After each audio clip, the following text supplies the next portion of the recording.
तो सबसे पहले हम बता दें कि यूपीए गठबंधन आपदा पर और लाश पर राजनीति नहीं करता है। हम लोग सहयोग करते हैं।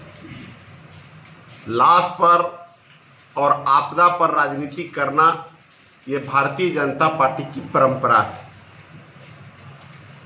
अभी साहेबगंज जिला में जो बाढ़ आई है, झारखंड राज्य का मात्र एक जिला है और उसमें भी 90% राजमहल विधानसभा क्षेत्र बाढ़ से ग्रसित है।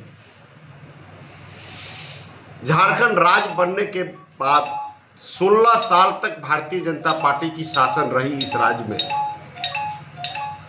और राजमहल विधानसभा में भी 40 वर्षों से भारतीय जनता पार्टी के ही विधायक जीतते आ रहे हैं। मैं पूछना चाहता हूं भारतीय जनता पार्टी से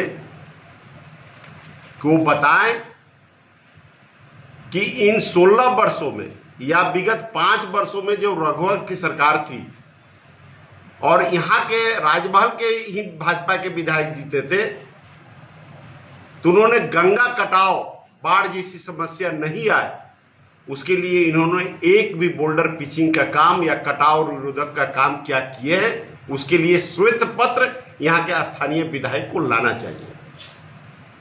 2013-14 में साहेबगंज, राजमहल और उधवा में हेमंत सोरेन की सरकार थी तो कटाव क्षेत्र के रोकथाम के लिए इन्होंने कदम उठाए थे और काम भी हुआ था। और इस बार भी 80 करोड़ रुपए अभी तक सैंक्शन कर दिए गए हैं कटाव क्षेत्र को बोल्डर पिचिंग, बोल्डर ग्रेटिंग का काम करने के लिए। ये लोग केवल बाढ़ के नाम पर राजनीति करते हैं। विगत 5 साल पूर्व जब रघुवर की सरकार थी, हम 2019 का ही लेते हैं कि 2019 में जब भयंकर बाढ़ के प्रकोप था तो राशन सामग्री नहीं बटी थी और इस बार जब माननीय मुख्यमंत्री स्वयं और यहां के प्रभारी विसूत्री मंत्री हवाई सर्वे किए, 2-2 सेक्रेटरी को उन्होंने भेजा और सभी बाढ़ पीड़ितों के घर में राशन पहुंचाने की व्यवस्था और उच्च क्वालिटी की राशन पहुंचाने की व्यवस्था सरकार सबको कर रही है। यही नहीं, मवेशी की चारा और 0 उम्र से 2 वर्ष की बच्चे को पहली बार कोई सरकार, हेमंत सोरेन की सरकार ने पहली बार दूध का भी व्यवस्था किया है, पाउडर वाले दूध की भी व्यवस्था किया है। तो अब भारतीय जनता पार्टी के पेट में दर्द हो रहा है। इनकी ये दर्द नहीं है कि राशन गरीबों तक पहुंच रहा है कि नहीं पहुंच रहा है। इनकी दर्द ये है कि यूपीए की सरकार, हेमंत सोरेन की सरकार इस गरीब बाढ़ पीड़ितों के घर घर तक उच्च क्वालिटी के राशन पहुंचा रहे हैं। इनकी इन्हें पीड़ा है, इन्हें कष्ट है। कभी भारतीय जनता पार्टी के विधायक दल के नेता, कभी इनके प्रदेश अध्यक्ष, तो कभी विधायक आए दिन झारखंड के पदाधिकारियों को धमकी देते हैं। ये राजनीति अच्छी नहीं है। हमारा जिला प्रशासन को हम सराहनीय प्रशंसा करते हैं कि उन्होंने इस बाढ़ जैसी विभीषिका को देखते हुए घर घर तक राशन पहुंचाने का जो जिम्मेवारी उठाया है और पहुंच रहा है, उससे भारतीय जनता पार्टी के नेता और कार्यकर्ता विचलित हो चुके हैं और इनके पेट में दर्द है।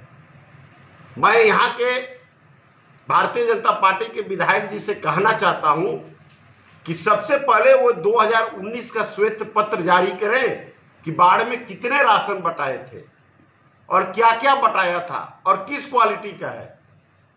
मुझे याद है कि 2019 में भारतीय जनता पार्टी के ही नेता यह आरोप लगाए थे कि जो भी राशन बट रहा है, शायद आप लोग को भी मालूम होगा, वो अच्छी क्वालिटी की नहीं बट रही है। इस बार तो अच्छी क्वालिटी की हम बांट रहे हैं, तब इन्हें दर्द होता है। इन्हें गरीबों से लेना देना नहीं है।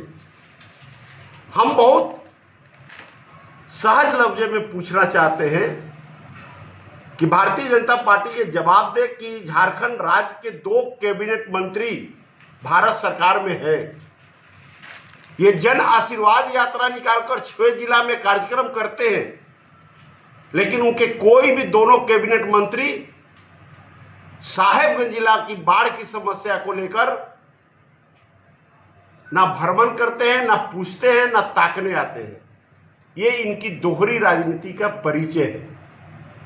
ऐसा राजनीति भारतीय जनता पार्टी को नहीं करना चाहिए। और ये अमीरों की पार्टी है। आज जब गरीबों को सुख सुविधा मिल रहा है तो ये विचलित हो चुके हैं। और दर्द और भी है कि ये 5 साल तक सरकारी राशन को अपने पार्टी का राशन बटाकर बांटते थे। इस बार पदाधिकारी स्वयं बांट रहा है तो दर्द हो रहा है। मैं आप लोग को जानकारी दे दूं कि कल तक 50,000 परिवारों को जिला प्रशासन के द्वारा राहत सामग्री दिया जा चुका है। जो हमारे विपक्ष का ये आरोप है भारतीय जनता पार्टी का कि इसमें जिला प्रशासन बहुत भारी पैमाने पर घोटाला किया है, जिसकी जांच होनी चाहिए। तो क्या 5 साल तक बाढ़ के नाम पर हमारे विपक्ष के साथियों ने घोटाला ही कर उसका पैसा अपने पॉकेट में रखे क्या? इसकी खुलासा करनी चाहिए, क्योंकि जिसकी आदत हो जाती है वही बढ़िया से जानता है कि घोटाला कैसे होता है, उसका पैसा कहां जाता है। यह सरकार पारदर्शी तरीके से राशन बांट रहा है और सभी सूची उपलब्ध है। अगर किसी को चाहिए, मीडिया बंधु से लेकर किसी भी जनप्रतिनिधि से, किसी भी पार्टी का नेता से, तो सूची उपलब्ध करा। अगर आप इस चैनल पर नए हैं तो हमारे चैनल को लाइक, शेयर एंड सब्सक्राइब जरूर करें, ताकि आने वाली देश विदेश की खबरें आपको मिलती रहे। स्वदेश वाणी।